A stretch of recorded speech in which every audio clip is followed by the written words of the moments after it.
का मिले। और इतनी गलतियों के बावजूद भी जब वो आयोग से ये अपेक्षा करने लगे कि हम तो टाइमली रिजल्ट दे दें और अगर हमें विलंब हो रहा है तो हम भ्रष्टाचारी हैं, अगर हम ओएमआर में विलंब से अगर कर रहे हैं तो भ्रष्टाचारी हैं, रिजल्ट टाइम पर नहीं दे रहे हैं, तुरंत नहीं दे रहे हैं, चाहे उनकी कितनी भी गलतियां हों, लेकिन हम अगर रिजल्ट टाइम पर नहीं दे रहे हैं तो हम गलत कर रहे हैं। सब कुछ होने के बाद अब जब अभ्यर्थी इतनी अपेक्षाएं अपनी बढ़ा लिए और आप लोग भी बढ़ा लिए तो सरकार भी पीछे क्यों रहती। तो सरकार ने भी हम लोगों से ये अपेक्षा किया कि भाई आप रिजल्ट के साथ साथ जिला भी आवंटित कर दें। अब आप देखें कि हमारे काम कितने बढ़ गए और ये सभी काम हमें बिना किसी मिस्टेक के, बिना कोई त्रुटि के फुल प्रूफ तरीके से करना है। ये छोटी बात नहीं है। ये आयोग के पूरे टीम को मैं इस बात के लिए धन्यवाद देना चाहूँगा। हमारे एग्जामिनेशन कंट्रोलर टीआरई के हैं शर्मा जी, आयोग के सचिव हैं, और तमाम जो पीछे में जो लोग यहाँ पर नहीं है, जो पीछे में तमाम लोग जो काम कर रहे हैं, ये एक तरह से इतिहास इन लोगों ने बनाया। मैं आपको कुछ फैक्ट्स बताना चाहूँगा कि कैसे ये एक इतिहास बना है। परीक्षा हमारी संपन्न हुई 24, 25, 26 अगस्त को और अभी 2 महीने भी नहीं हुए हैं, 60 दिन भी अभी नहीं हुए हैं और हम लोगों ने 43 पेपर विषय उसका परीक्षा फल बना लिया है और सभी कैंडिडेट्स को हम लोगों को जिला भी आवंटित करना था, इंटू 38 कर दीजिए, तो हर जिला के लिए भी हम लोगों ने सूची बना लिया है। और आप लोगों ने देखा होगा कि अभी तक जितने परीक्षा फल घोषित हुए हैं सब में जिला भी हम लोगों ने आवंटित कर दिया है। तो अगर देखा जाए तो 43 प्रश्न अगर विषय अगर मान लें, उसको ये मान लें तो एक दिन भी अगर एक पर लगाएं अगर, तो उससे अधिक कितना फास्ट हो सकता है।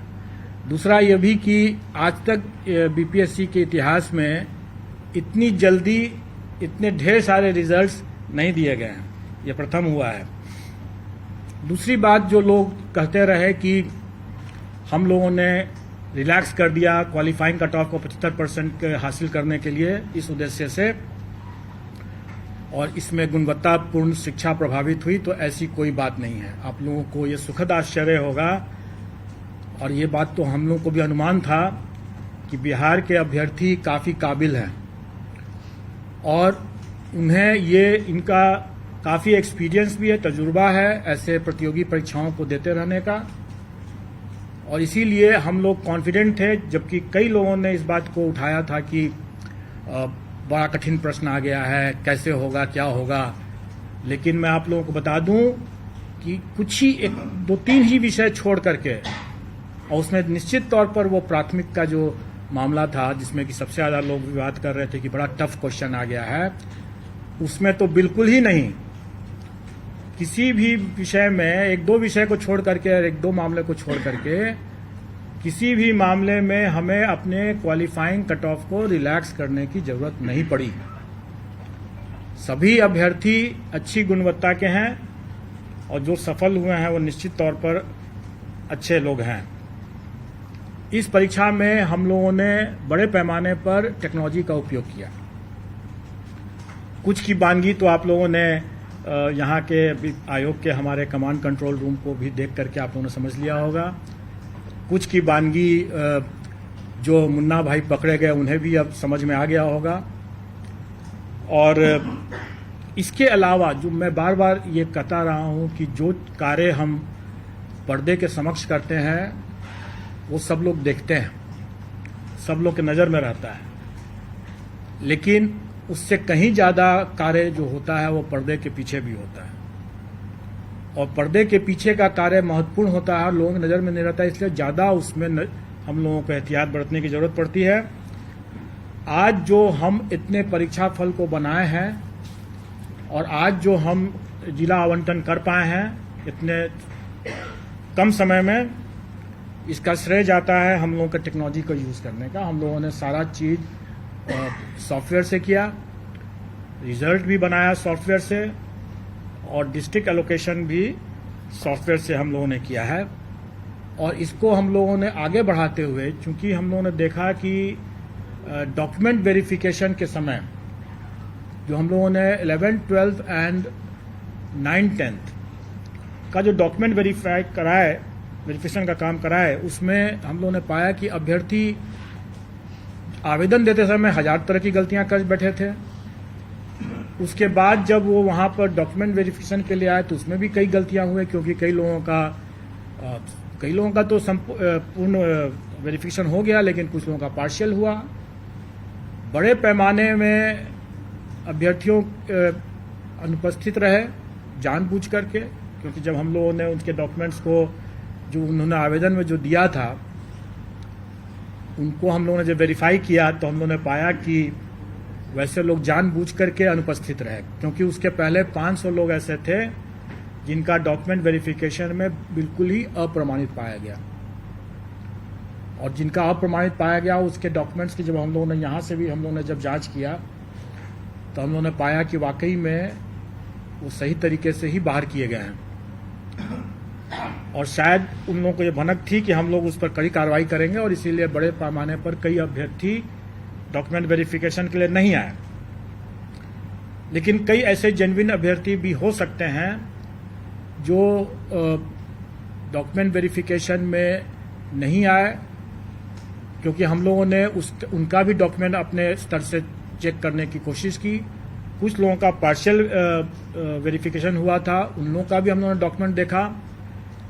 इन सब कठिनाइयों को देखते हुए हम लोगों ने यह निर्णय लिया कि हम लोगों को इसमें भी टेक्नोलॉजी का उपयोग करना पड़ेगा, क्योंकि हम लोग ये सारा कार्य खुद नहीं कर सकते हैं। इतने बड़ी संख्या में जब यह हो रहा है तो हमें विकेंद्रीकृत दस्तावेज सत्यापन प्रक्रिया स्थापित करनी होगी, और वो हम लोगों ने किया। डिसेंट्रलाइज्ड डॉक्यूमेंट वेरिफिकेशन की व्यवस्था हम लोगों ने किया, जिसमें हम लोगों ने टेक्नोलॉजी एक लगाया है कि जो भी डॉक्यूमेंट अभ्यर्थी हमारे यहाँ देंगे वो हमारे ही पोर्टल से डाउनलोड करके जाएंगे, क्योंकि हमारे पोर्टल के बिना उससे डाउनलोड अगर नहीं किया हुआ होगा तो उसमें वाटर मार्किंग नहीं रहेगा। इसका मतलब ये होगा कि वो डॉक्यूमेंट हमारे पोर्टल पर नहीं है। तो जो चीज़ हमारे पोर्टल पर नहीं है उसका हम कोई संज्ञान नहीं ले सकते हैं, और इसीलिए हम लोगों ने जो डिसेंट्रलाइज्ड डॉक्यूमेंट वेरिफिकेशन की बात किया उसमें भी हम लोगों ने हिदायत दे दी है कि जो डॉक्यूमेंट आयोग के पोर्टल पर है ही नहीं उसका कोई संज्ञान नहीं लिया जा सकता है। इसलिए जब भी कोई अभ्यर्थी वहां जाते हैं, जो सफल अभ्यर्थी जाते हैं डिसेंट्रलाइज्ड डॉक्यूमेंट वेरिफिकेशन के समय, अपने योगदान करने के समय, अगर उनको लगता है कि कोई डॉक्यूमेंट जरूरी है और वो हमारे पोर्टल पर नहीं उन्होंने अपलोड किया है तो वो बेशक अपलोड कर दें, अपलोड करें और फिर डाउनलोड करें और फिर उसको लेकर जाएं, क्योंकि उसमें वाटर मार्क हो जाएगा। वो प्रूफ होगा कि हमारे यहाँ वो आयोग के पोर्टल पर उन्होंने डाल दिया है, क्योंकि यही बाद में 10 साल 20 साल जब भी खोजा जाएगा तो यही डॉक्यूमेंट रहेगा, और ये बहुत आवश्यक है। और इसीलिए इसमें भी हम लोगों ने टेक्नोलॉजी यूज किया कि वाटर मार्किंग और उसका रजिस्ट्रेशन नंबर दोनों को हम लोगों ने अंकित कर दिया। इन सब के बाद अब हम लोग कुछ आपको आंकड़े बता देना चाहेंगे जो आपके समझने के लिए होगा। और इसमें 11 12 की जो वैकेंसी थी उसमें 57,602, उसके अगेंस्ट में हम लोगों ने 23,701 रिजल्ट दिया है। यह रिजल्ट कम नहीं है, क्योंकि टोटल अभ्यर्थियों की संख्या मुश्किल से 30,000 से भी अधिक नहीं थी। इसमें 30,000 अभ्यर्थियों की संख्या जो थी इसमें 37,000 थी, जबकि रिजल्ट हम लोगों ने 23,701 दिया है। मैं उसका भी आपको विश्लेषण बता दूंगा। अभी हम लोग जो 11 12 का